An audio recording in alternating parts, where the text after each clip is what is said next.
Hi everyone, it's Sarah. Welcome to my channel. So today I haven't got a tutorial, but I'm just going to flick through what I've made with this latest collection. If there's anything you want to know how I've done it or measurements, etc., put something in the comments and I'll come back to you and let you know. So first one is the Cocoa Wonderland.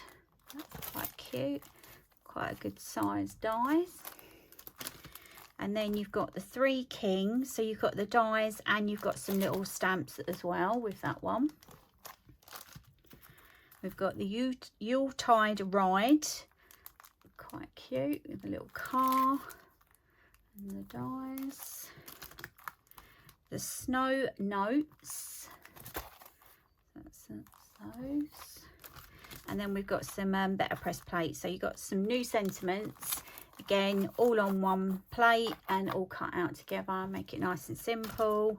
And we've got this Twinkle Bright Tree. So you've got 2 sentiments. There is a registration plate in there as well, so you can line the sentiments up properly.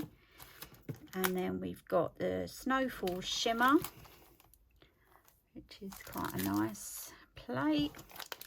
And then you've got the calendar for 2026. So if you had one of these last year, you know how to use them, but they're quite straightforward. On the front is each month, so all you got to do is literally copy each month on your layout on your better press plate. So we'll go through some of the cards that I've made. Alright, so we've got a little box card for this guy, and I've used the bow from this one. So that's the gifting bow, so I've used that bow from there. So that's a little box card. Then I've used the better press plate, but I used glimmer foil, and this is my favourite glimmer ever. The pink is my all-time favourite, but I've used this colour, so it's quite like a peachy pink. So we've got that one. Then we've got the kings. Quite nice. Kings on there. That's a 5x7. And then we've got the better press tree. So this time I used black foil and I coloured it in with Copic markers, and then I just added some stickles, glitter stickles on there. So that's that. This one is on watercolour card, and I used Zig Clean Colour pens on that one to colour that one in. Then we've got the little car. For this one, this was out last year. I've used the base to create that, and then I've just cut a circle the size that I wanted. So that makes quite a nice shaped card. That.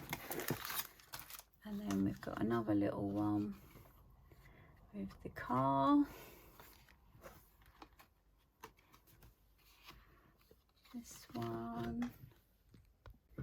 And for this one I used this line circle embossing folder, so it gives you that wood grain effect, and then I just cut it out with a circle die to make that guy. That's that. And then we had to have a little shaker for the snowman. So that's those cards. And then for the calendars, I did something different. Last year I did a sheet per calendar, but this time I thought I could put it on a peg and then have it so that it looks like that. So that's what I did. So it stands up to go on your desk, nice and straightforward. And these are the dies that I've used. So you've got the anemones, the gerbera, cosmos, aster, flowering quince, some foliage. So that's that calendar. Well, it's quite pretty. Oh, and one of the 3D embossing folders, I will link that below. I can't remember what it's called at the moment. So that's that one. And then for the last one, this calendar. So again, all I've done is done them individually, put 2 holes through and the ribbon, so you can just undo the ribbon and change the month. And then on the inside you've got that, so it stands up on your desk, or you can have it like that if you're short on space, but I thought that was quite nice. And then for this one, I've used that same embossing folder again, which I will link. The Sweet Birdie, the classic mouse, just for the numbers, and then the fresh picked anemone for the flowers. So that's everything from this launch. Thanks for watching, and I'll see you again soon.